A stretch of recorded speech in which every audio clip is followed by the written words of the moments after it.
Somebody came and asked these questions. Is it proper for a Buddhist to deal with share market? Then I thought this is a very good subject for me to talk tonight. Share market. The book that I have published long ago, I think no more, we have to reprint that booklet. Is it wrong to be ambitious? There I have mentioned some ideas. Because many people were misled. They maintain wrong idea about the basic principles or the Buddhist way of life.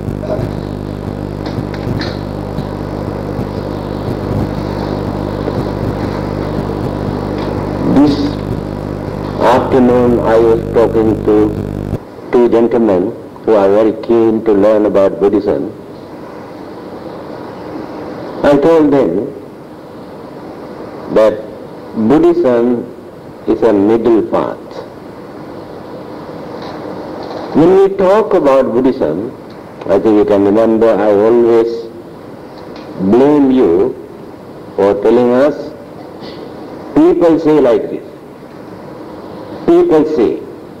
But nobody knows what the Buddha said. That is the problem with you. Please don't listen to all those people, what they say.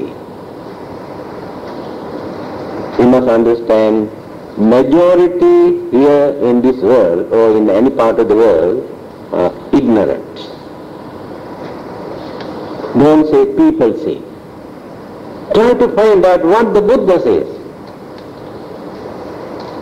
Now, can you prove, according to the Buddha's teaching, that dealing with share market is wrong?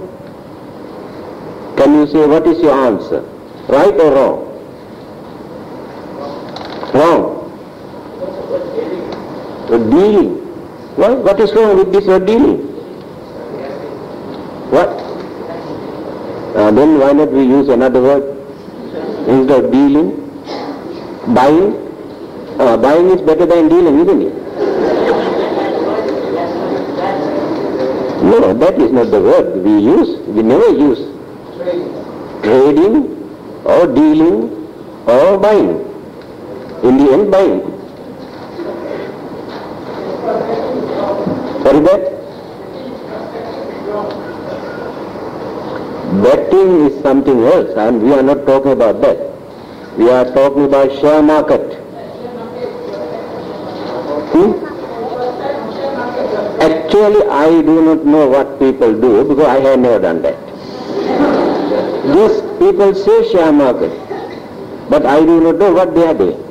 Can you tell me what they are doing actually? They buy something and wait until the value goes up, then they sell, isn't it?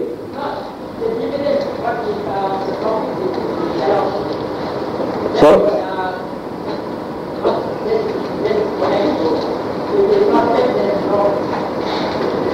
what do you think, Mr. Tan? Yeah. Yeah.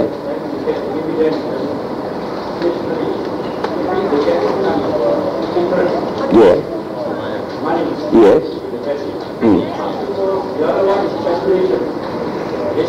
Why doesn't share? Yeah. Prices go up. Yeah.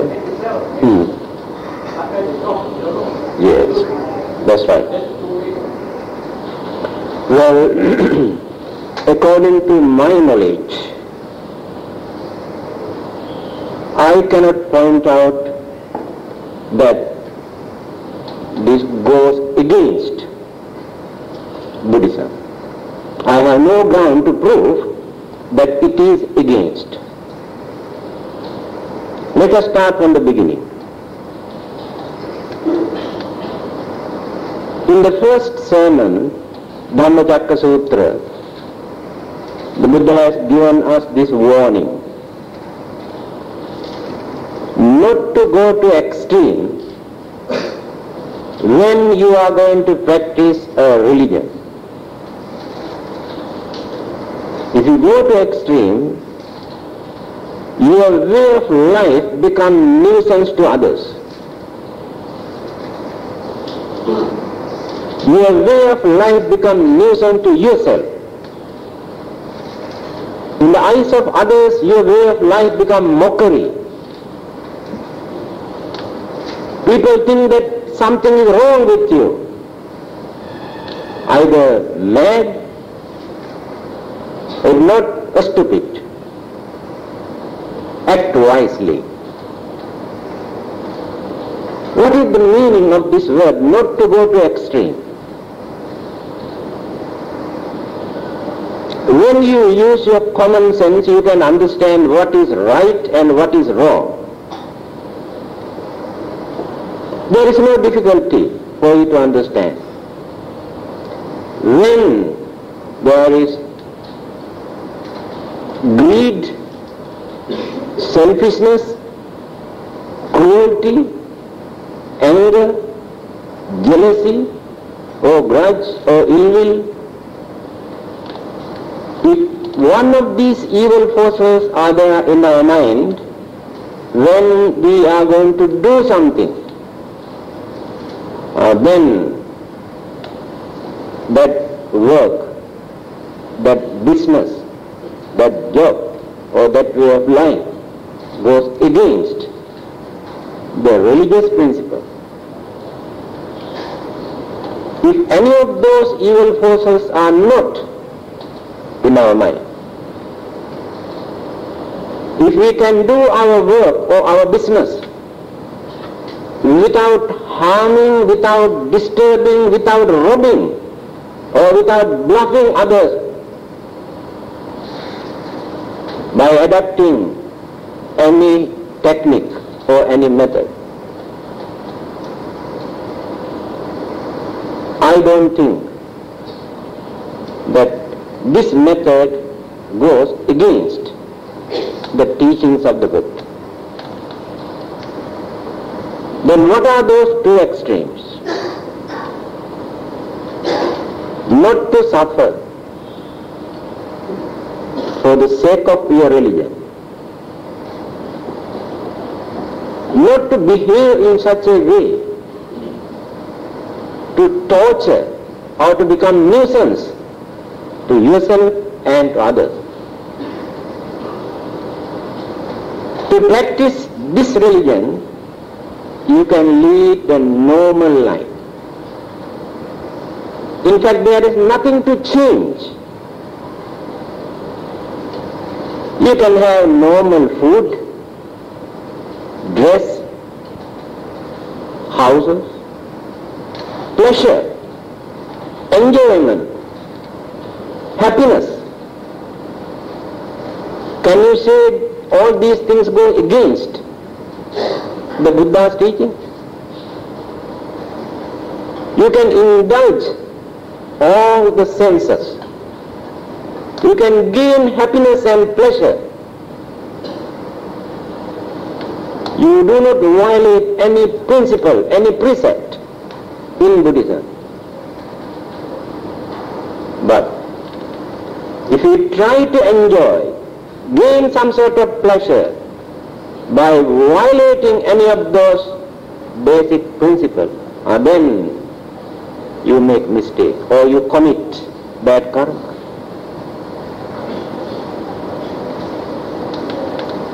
To have some sort of pleasure, you adopt some sort of immoral or wicked or harmful method, indecent method, then it is wrong. You can enjoy your life in respectable way. This is the nature or the way of life of a layman, householders, worldly people. Householders should not try to adapt the religious way of life of a monks or nuns or someone who has renounced the worldly life. Don't mix up these two. You get into trouble. And your way of life becomes nuisance to your family members, your relatives, and to others. You must know where is your limit. Don't try to be too religious. Something wrong with you. You must know your limit. If you want to be too religious, then renounce. After that you can do anything whatever you like. Full freedom is there.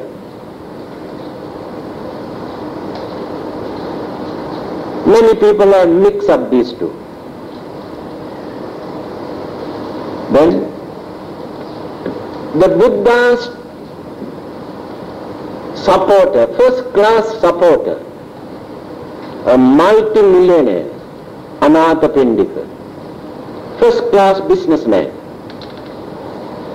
always come and associate with the Buddha. Many of those discourses delivered by the Buddha to Anathapindika, Buddha has never advised him to give up all his business, come and lead the religious life, come and meditate.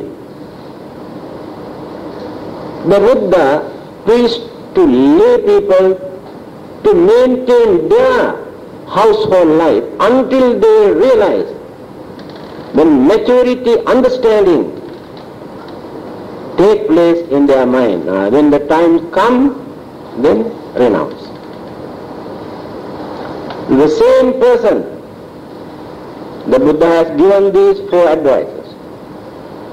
Anathapindika.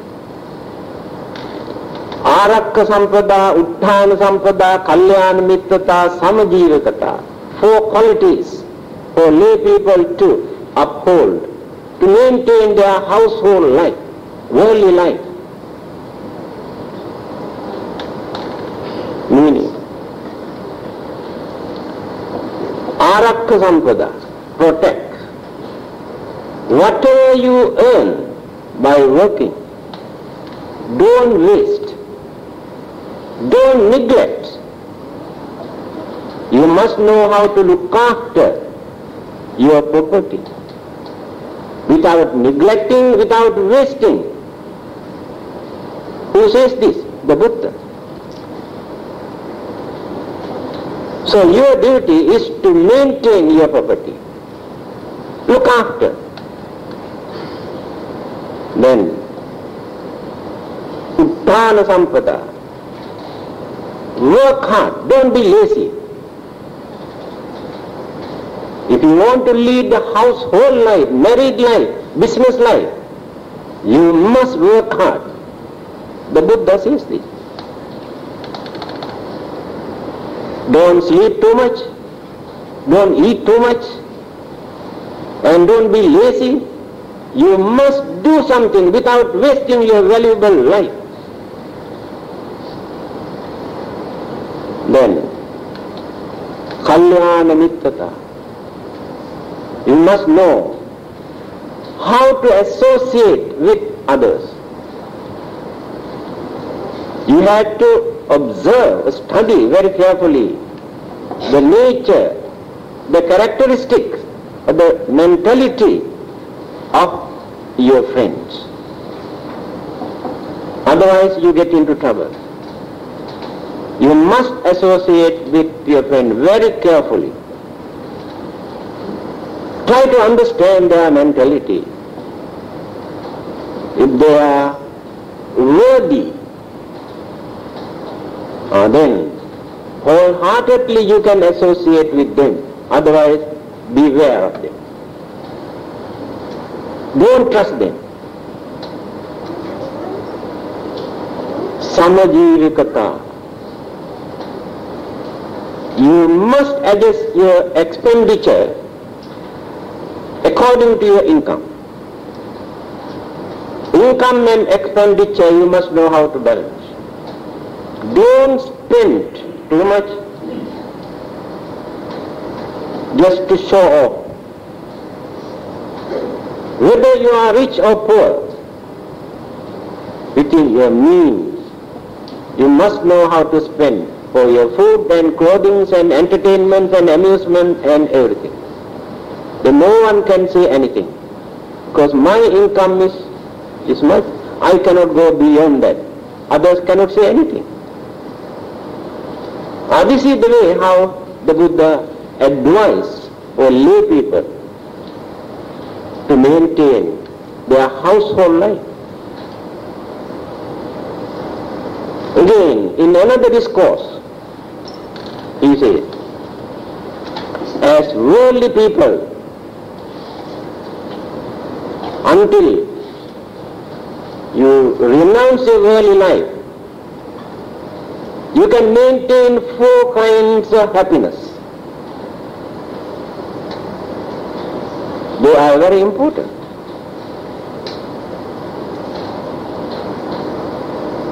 Arthi Sukha, Bhoga Sukha, Anana Sukha, Anavajya Sukha.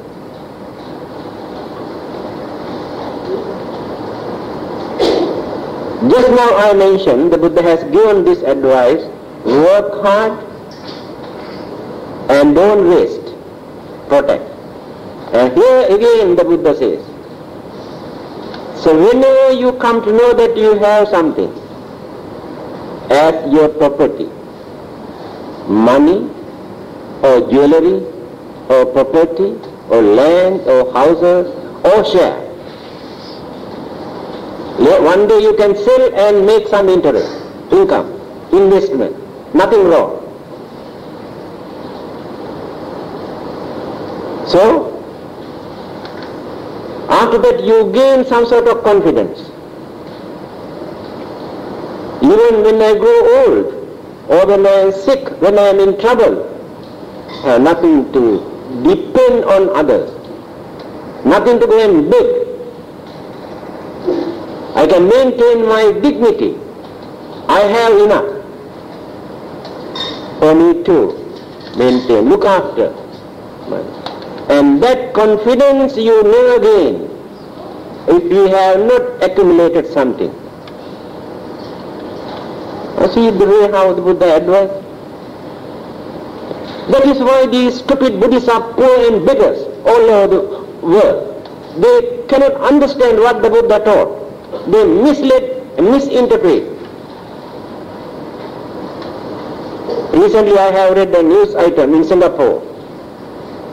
Amongst Christians, all those Christians, their monthly income, $1,500 per month.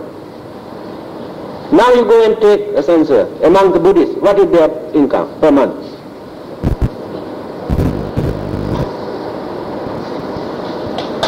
And those monks and all the others also mislead these innocent people. These people follow them blindly, encourage people to waste their money in the name of religion for unnecessary things. Why many of those Buddhist countries completely collapse? Where is the secret? What happened to Buddhism in China, Tibet, Vietnam, Cambodia, Laos, North Korea? Where is Buddhism today? Why they kick out Buddhism? Those Buddhists were misled by the Buddhist authorities. People realize religion has become nuisance to them. They realize religion cannot contribute anything for their benefit, for their welfare, for their happiness. Always go and collect money and donation from poor people who can't afford to find out their food also. Go and collect money. For what? Collect and burn in the name of religion. If not erect huge images as if there are no Buddha images to worship. Whose money? Poor people's money. Is that the way the Buddha has introduced for us to practice a religion? Otherwise, how can they wipe out such a great religion so easily? Misled. They did not practice real Buddhism. They have gone somewhere else in the name of Buddhism. When they realized religions had become nuisance to the country, politicians could manage to indoctrinate. When I visited Russia, I have seen why those people wanted to get rid of Christianity. Christianity has become nuisance to those people in that country at that time. Innocent people were tortured, and they are keeping huge iron chains in the museum, this much, to tie those people who have not paid their monthly contribution to the churches. Tie and beat them. Now you can understand why they wanted to get rid of Christianity in those countries. In the same manner, in many of those countries, what happened to this so-called Buddhism? People become more and more poor and poor and poor because of this religion. They were misled. Just now I mentioned how the Buddha started his mission. Can we lead a lazy life as Buddhists according to the Buddha's advice? Can you keep quiet without doing anything? No? Yeah, Atti Sukha. So when you come to know that you have accumulated something, you gain confidence, you gain happiness. You are not under obligation, so not necessary to surrender yourself to anybody. That is what the Buddha said, it is the highest happiness for a layman. Then, second one, Bhoga Sukha. You must know how to enjoy your life by using what you have earned. Because there are some people who go and accumulate and collect, they are so stingy. They don't want to spend.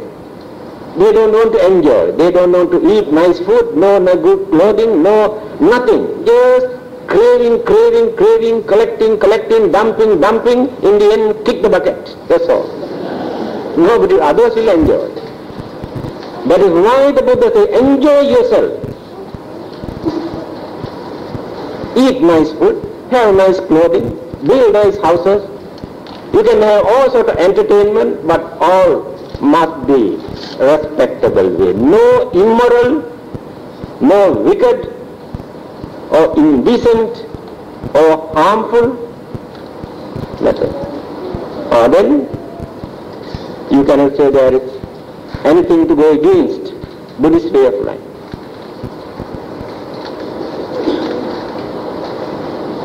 So there is nothing for you to starve or suffer in the name of your religion.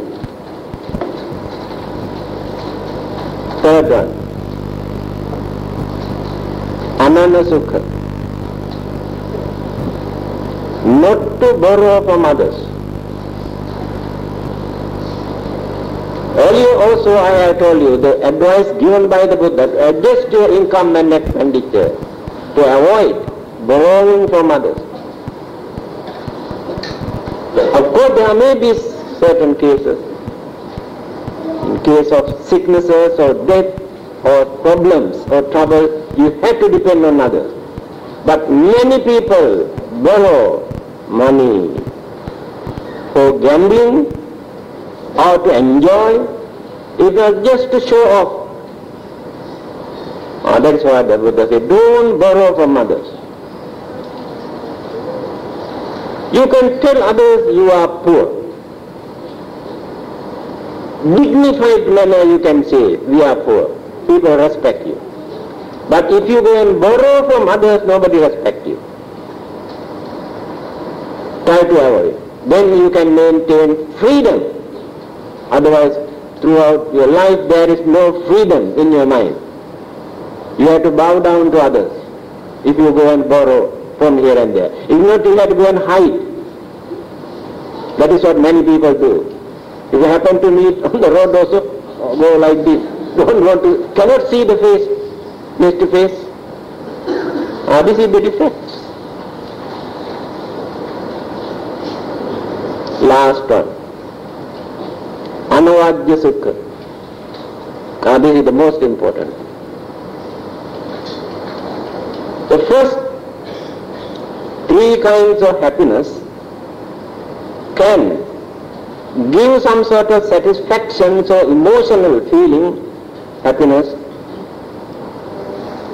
up to the last breath. But no value beyond the grave. We drop everything here. We cannot carry or maintain or carry forward these three kinds of happiness for the next life. By thinking how we enjoy our life, by thinking that we have collected so much money and property. Cannot. The last one is more important. Anavajya. Harmless, respectable or righteous way of life. That happiness is remarkable. Because this happiness gives confidence within this lifetime. When we come to know how we earn, how we enjoy, how we live in this world without bluffing, swindling, cheating or disturbing others. I earned by using my effort and knowledge in a respectable way. I have not done any harm to anybody. I have not violated those immoral methods to enjoy myself. I enjoyed my life legal way, respectable way, without hiding. Because to enjoy in immoral way you have to hide. Openly you cannot do that.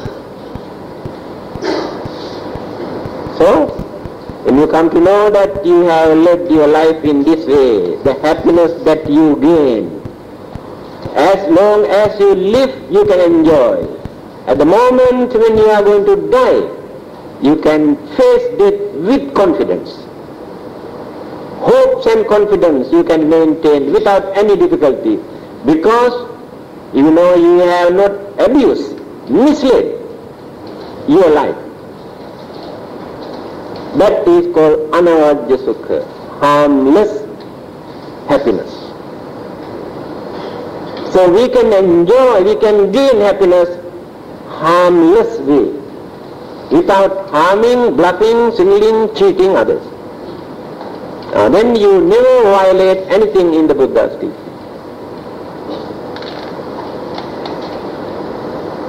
Then, investment in another discourse, very strongly advised by the Buddha. So whatever you earn in Sigalovada Sutta, see another discourse, in Sigalovada Sutta, the Buddha says, you must know how to invest. If you just dump and accumulate without investing properly to make interest, you are wasting. So making interest never goes against Buddhist religion. Because you never harm others by making interest. And you have no guilty feeling in your mind to make interest. It is natural. Now if you make a fixed deposit in the bank, every year, every month, you get interest. Who says it is against Buddhism? There is no such Buddhism. So, investment, either by buying share or making fixed deposit or in business, there may be so many ways for you to invest, to make interest. You are not violating any precept. There may be so many ways for you to invest, to make interest. You are not violating any precept. Then, ambitions. People ask whether it is right or wrong for us to maintain ambition.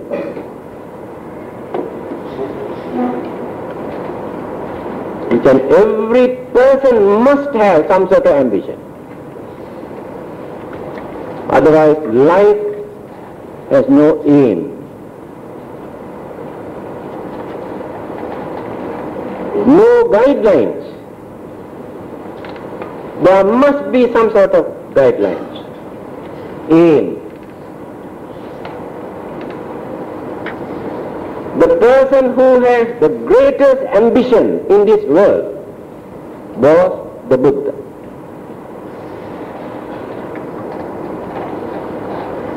What is his ambition? His ambition is to gain enlightenment, but not to gain worldly powers or authorities or anything for his own salvation or pleasure. That is ambition. So it depends on the nature of ambition that we develop in our mind. If you cultivate your ambition just to earn and accumulate and enjoy yourself by disregarding others or disturbing others, that ambition is wrong. If you are selfish, if you never think of others, although you can do some service to others, your ambition is not respectable. As Buddhists, we must know how to reduce that selfishness, but developing our ambition, we can gain more and more. When we do some meritorious deed, whether we aspire or pray or not, to gain some sort of benefit or the good result, naturally we gain. Now if we develop your ambition, your aspiration to gain something only for your own pleasure, for your own happiness, the Buddha says that ambition is not very good, because selfishness is there. Now you do a lot of meritorious deeds, then you pray, by the virtues of this merit, may I get the chance to go to heaven and enjoy my life. It is selfishness, so that ambition is not noble. But you gain this.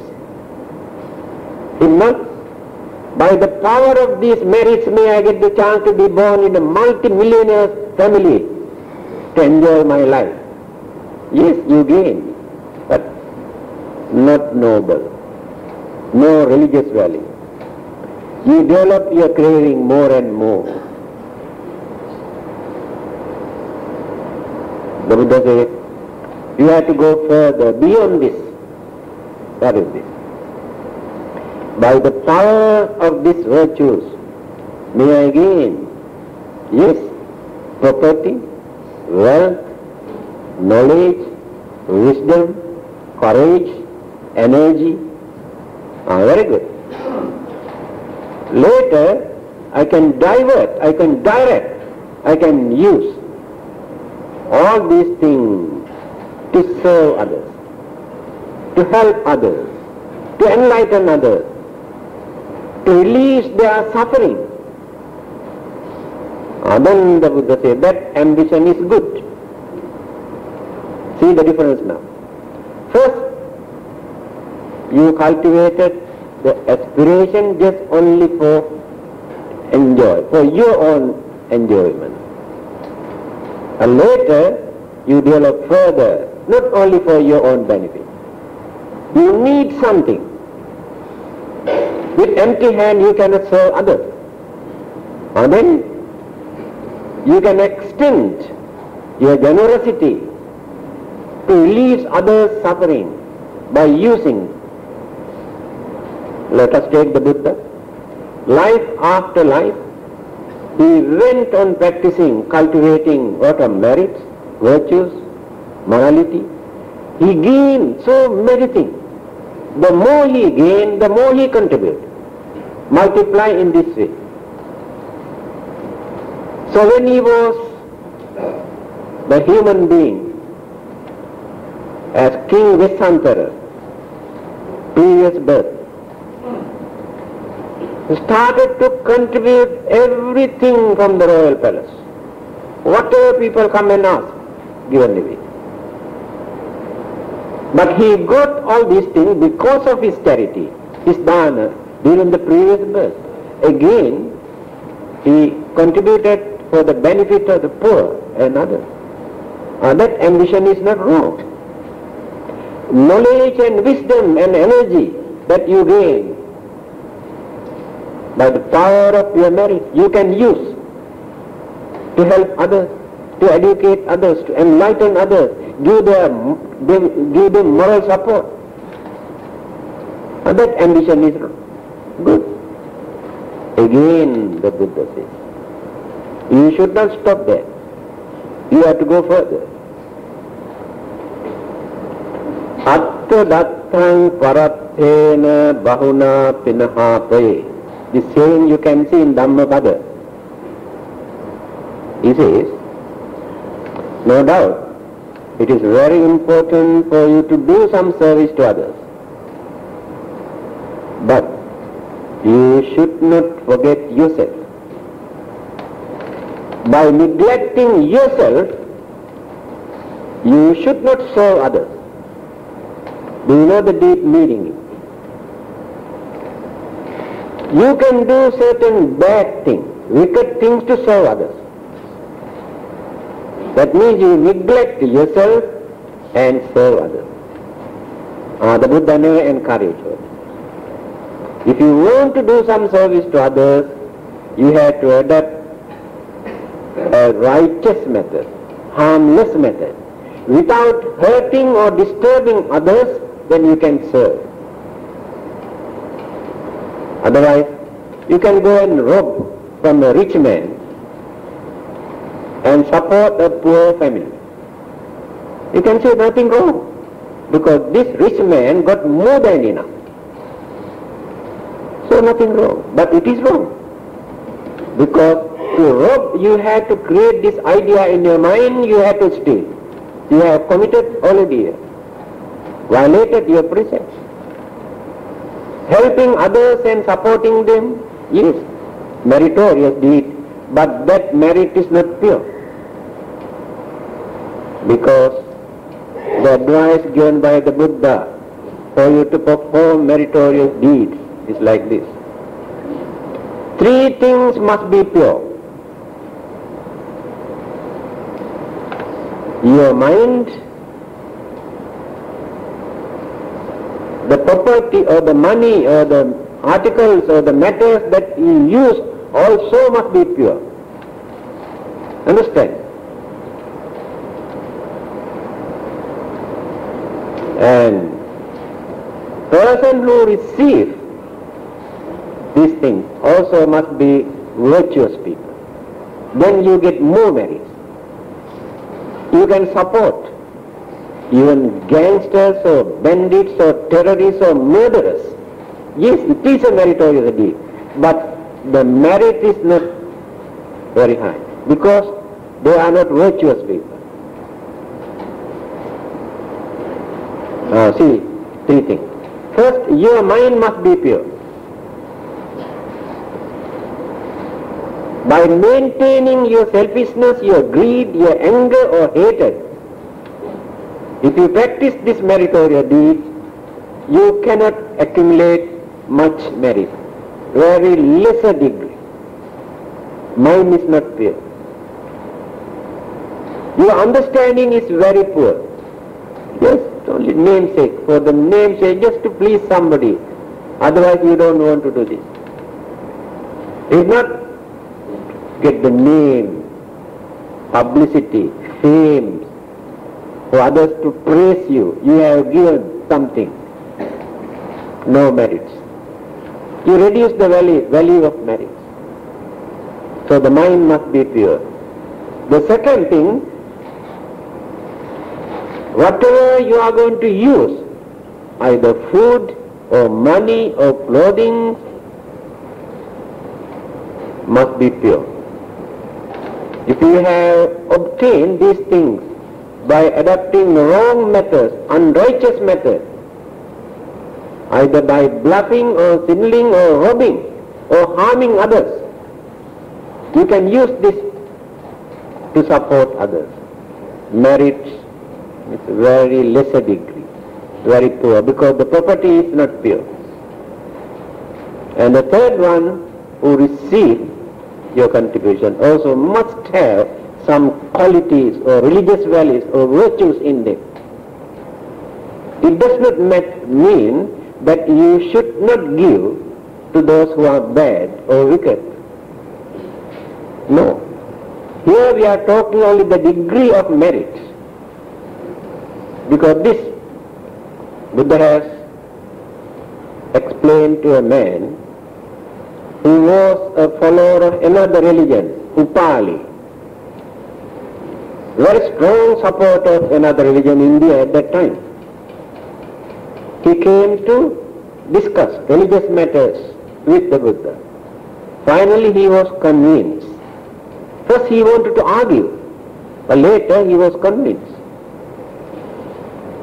Then at once he asked, can I become a Buddhist? The follower of the Buddha. The Buddha says, that is not the way for a man to change his religion. Look at the Buddha's attitude. You do not know actually what I preach. You do not know whether the Buddhist way of life is practical or not, because you are a newcomer. Just because of your emotional satisfaction, you should not change your religion. You have to think very carefully. See the Buddha's attitude. Then this man says, wonderful, really wonderful. If I approached another religious teacher and said, I want to embrace his religion, then at once he announced, such a big man, he's a very rich man. Announced, you see, such a multi-millionaire also come and embrace our religion. Instead, you ask me to wait, study, think. Wonderful. I think this advice is more than enough for me to understand what Buddhism is. See? Then, it is up to you. If you are convinced, if you think you can practice, then he became a Buddhist. After becoming a Buddhist, he asked this question. I'm a very strong supporter of my former religion, priest and all the others, their religious activities. Now I'm a Buddhist. As a Buddhist, can I support? Then the Buddha says, there is no reason whatsoever for you to stop your supporting. You can support, you can provide food and requisite to any living beings in this world. It is a meritorious thing. You can feed animals. It is a meritorious deed. So what about those human beings? Whether they are wicked or good. But here, when we support those who are religious, virtuous, noble, holy, those who do some service to others by reducing their selfishness, then we gain more merits. These are the three things. So, still I could not complete these four kinds of happiness. Atti Sukha, you must have something. Gain happiness, then you can support others also. The second one, Bhoga Sukha, enjoy, harmless way without disturbing others, without adopting any immoral method, nothing wrong. Anavajya Sukha, without borrowing from others, then without harming, disturbing, without leading unrighteous or wrongful method. Happiness we gain within this lifetime. After our death also we gain the opportunity to be born in a favorable state. Never become unfortunate. The happiness here, happiness there. So all these advices given by the Buddha for you. So when you are enjoying your worldly life in this way, having seen the nature of the worldly life,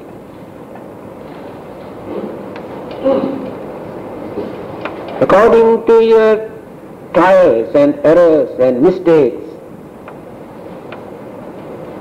you will come to know that whatever we gain, however we enjoy, there is no real happiness in worldly life. There is no freedom in worldly life. There is no satisfaction in worldly life. We have everything, we can enjoy in various ways, but there is no satisfaction. Something is wrong somewhere. There are so many things to disturb our mind, bothering. No end of worries and miseries and disturbances and fear and suspicion. But we have everything. This is the nature of worldly life. Then time has come for you to renounce. After this renunciation, you have no fear, no worries, no disturbances, no responsibilities, obligations, no commitments. You are free. That is called renunciation. So, while remaining as worldly people, you should not try to adopt that way of life. Because that man who has renounced has no ambition, worldly ambition, no greed, no responsibilities or commitment, free. But you have so many things, commitment, responsibilities, obligations. If you neglect them, you get into trouble. Your duties toward the government, country, nations, relatives, friends, your family. See how many things are. To fulfill all these duties, you have to worry, you have to think. When you renounce all these things, your mind will be free. That is why all those who have renounced, even the kings and the ministers and multimillionaires, after their renunciation, automatically these words come out from their mouth. Aho Sukhang, Aho Sukhang. They are reciting this as for meditation. Aho Sukhang. What a wonderful happiness. What a wonderful freedom. Formerly that we never experienced. So earlier, while you are leading a worldly life, you have to work very hard. You have to earn, you have to invest, you have to accumulate to fulfill all your duties. You know, the 10 kinds of advice given by the Buddha for householders. You cannot neglect, one of them. But to fulfill all these responsibilities, you must have something in your hand. You have to look after your father and mother, attend to them. You have to look after your wife and your husband and your children. You have to attend to your friends and relatives. You have to fulfill certain duties toward the country and the government and the nation. You cannot neglect them. You are bound to do this. You have to behave in such a way to harmonize, to cooperate with others, to work with others. So you have to adjust yourself. It's a real torture, big burden to us. But after that renunciation, there is nothing to adjust. We are free. Then you have to remember your departed one. Here the Buddha says, you're also in the same category. Although you fulfill all your duties here, but you should not forget all your departed one, your father and mother and all the others from your family. There are certain things for you to do for them. Again he says, you have to remember Devas.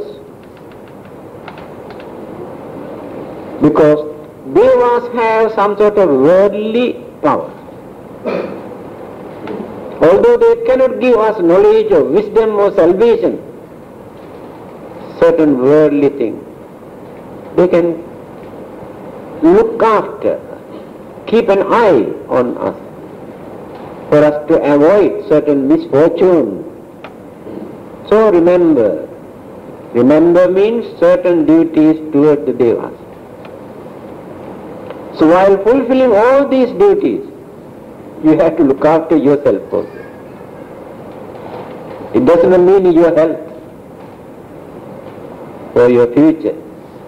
Future does not mean your old age. The destiny of your life. See?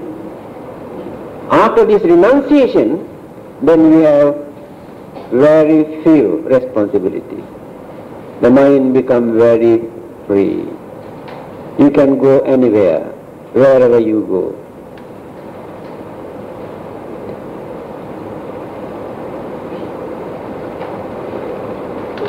The nature of household life.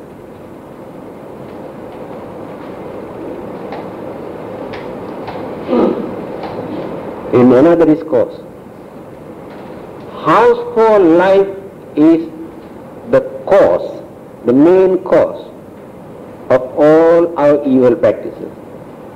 Sambadhoyam gharavaso, ghara avasa, household life. Sambadha, lot of disturbances, calamities, disturbances, worries and responsibilities, and create lot of evil, harmful, sinful things because of this household life. To fulfill your duties, you have to commit lot of bad things. Bluffing, telling lies, black marketing, swindling others, to fulfill your duty. That is why household life becomes the cause of it. Now I am talking the other side of the picture. Rajasayatanam iti. Raja means dirt. All those dirts come from the household life. When you go and observe very carefully what is happening in the society, what human beings are doing, how they introduce immoral practices, how they swindle and bluff others, how they rob and kill and destroy others, because of this household life, worldly life. Otherwise they never do this. They introduce so many things to influence others, create temptation. Very easily you get into their trap. You forget your religion, you forget your dignity, you get into their trap to enjoy. Influence your mind through their advertisement or cinema. See? Household life. Rajasayatana. Abhokaso pabbajya. Renunciation is just like life of a bird. A space. In the space, the birds can fly either this way or that way. No restriction. But birds never carry anything. When they migrate, even from country to country, they never carry any suitcase. Free, complete freedom. Wherever they go, they find out a shelter, they find out their own food. After renunciation, this way of life also exactly like no burdens, no responsibilities, and not necessary to carry anything.